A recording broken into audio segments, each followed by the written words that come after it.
Welcome everybody. इस video में मैं आप सभी से बात करने वाला हूं कि अगर आप जो है वो एएआई यानी कि एयरपोर्ट अथॉरिटी ऑफ इंडिया की फॉर्म फिलअप कर रहे हो और अगर आप जो है वो एससी या फिर एसटी कैटेगरी से बिलोंग करते हो तो आपको जो है वो कैसे रिजर्वेशन का लाभ मिलेगा।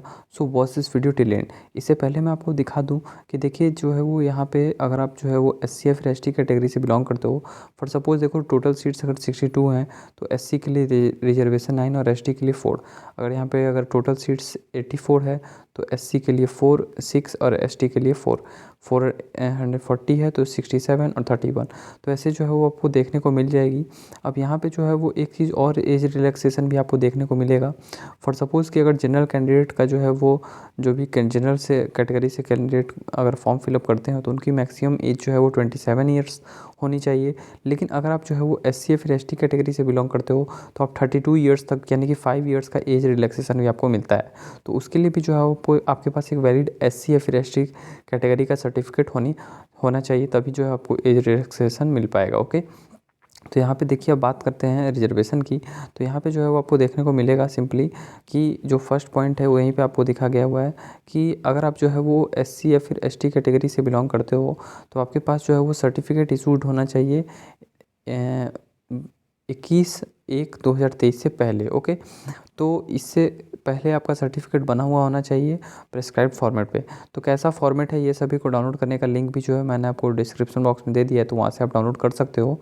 और साथ ही जो है मैं आपको सभी को ये भी दे दिया हूँ कि एक दिखा देता हूँ कि कैसा सर्टिफिकेट बना होता है।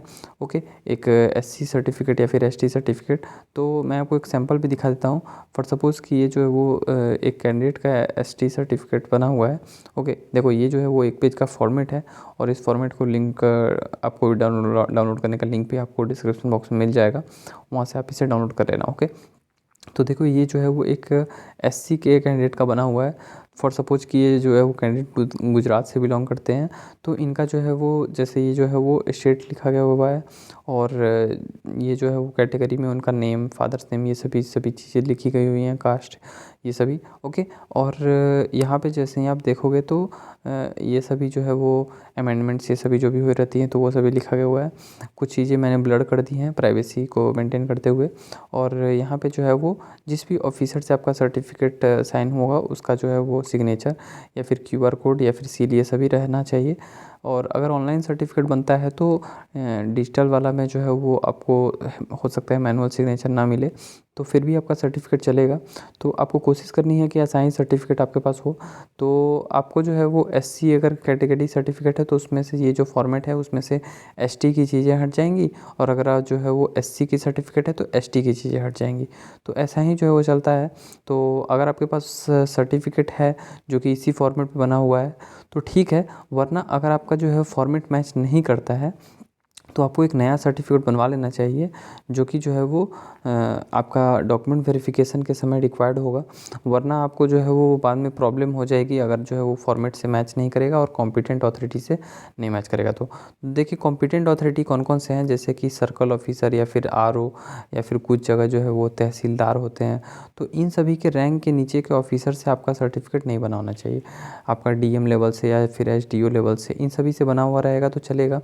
ओके, या फिर जो है वो डिप्टी कमिश्नर, तो ये सभी इन सभी से चलेगा। लेकिन अगर आप सोचोगे कि गांव के मुखिया से या फिर शहर के वार्ड पार्षद से या फिर जो है वो कोई पॉलिटिकल बॉडी से बनवा लो तो वो सभी नहीं चलेगा। ओके, तो कॉम्पिटेंट अथॉरिटी से ही आपका सर्टिफिकेट बना हुआ होना चाहिए, तभी आपको जो है रिजर्वेशन का बेनिफिट मिलेगा।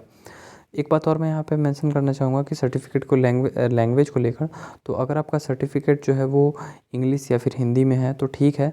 और अगर आपका सर्टिफिकेट जो है वो अदर लैंग्वेज में है तो आप जो है वो एक उसका एफिडेविट बनवा लो। ओके, जो भी आपके नियर बाय जो है वो नोटिस से बनवा लोगे आप सर्टिफिकेट तो आपका काम चल जाएगा, क्योंकि आपका सर्टिफिकेट जो है वो फाइनली एक्सेप्टेड होगा। यूजुअली जो है वो डॉक्यूमेंट वेरिफिकेशन आपको दिल्ली में देखने को मिलेगी, तो वहाँ पे जो है वो जो ऑफिसर्स हैं उनको समझ में आने चाहिए, क्योंकि हो सकता है कि आपके रीजनल कोई जो है वो कन्नड़ ना समझे या फिर कोई मराठी ना समझे, तो उस केस में इंग्लिश या हिंदी में ही बना हुआ हो, या फिर आप जो है वो उसका अटेस्टेड कॉपी भी ले जाना अगर वो ओरिजिनल लैंग्वेज में बना हुआ हो तो। ओके, सो आई होप कि मैक्सिमम जो भी क्वेरी हो सकती थी इसके रिगार्डिंग मैंने क्लियर कर दी है। और आपका सर्टिफिकेट में नेम ये सभी कुछ भी गलत नहीं होना चाहिए, वरना बाद में आप ही को प्रॉब्लम होगी। होगी। तो आई होप कि आपकी सारी जानकारी जो भी हो सकती थी इसके रिगार्डिंग मैंने दे दी है, और इसको फॉर्मेट को डाउनलोड करने का लिंक मैंने आपको डिस्क्रिप्शन बॉक्स में दे दिया है।